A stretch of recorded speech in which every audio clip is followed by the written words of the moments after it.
स्वराज्य संवाद न्यूज, जनतेच्या हक्काचं व्यासपीठ. शेतकरी आहात, काय सांगाल? अहो कांद्याला तर फार रुपया बाजार नाही, शेतकरी मरायला लागलाय कांद्याच्या याच्यावरून खर्च करू करू आणि एक तर बाजार नाही.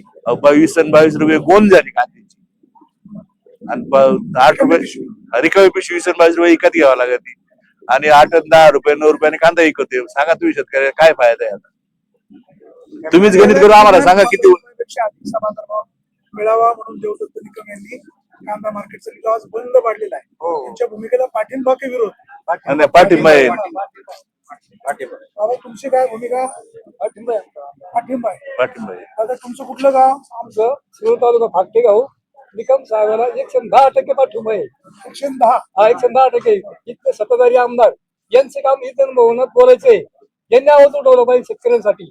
खासदार आमदार यांनी ते गप्प मुग करून बसलेले. त्यांचं काम आहे ते बोलायचं. निकम साहेब शेतकऱ्याचा पुत्र आहे, शेतकऱ्यासाठी खूप मेहनत करतो, पण यांचं मेन काम आमदार खासदार दोघांचं बोलायचं काम आहे. कांद्याला हमी भाव किती असावा काय वाटतं? कांद्याला हमी भाव कमीत कमी 25 ते 20 रुपयापर्यंत. 20 करून 20 रुपये पाहिजे. हमी बाजार भाव समजा दिला आणि कांदा सडला तर मग कसं शेतकऱ्यांनी मग नाही कांदा नाशिवंत काम आहे. शेतकरी काय करतो, मग मंगळसूत्र घालून ठेवतो, कोणत्या यादीने बस काढतो, काय करतो, नंतर मग ते नाही गेलं तर आत्महत्या करायची वेळ येते. आता परवा दिवशी एक जांभूळ औषध पिऊन एक माणूस गेला. तर तालुक्याचे आमदार या विषयावर गप्प आहेत. ते त्यांनी घटना राहिलं पाहिजे. ते जनतेने त्यांना निवडून दिलंय, त्यांनी मोकळ्या मनाने इथं भवनात प्रश्न मांडला पाहिजे.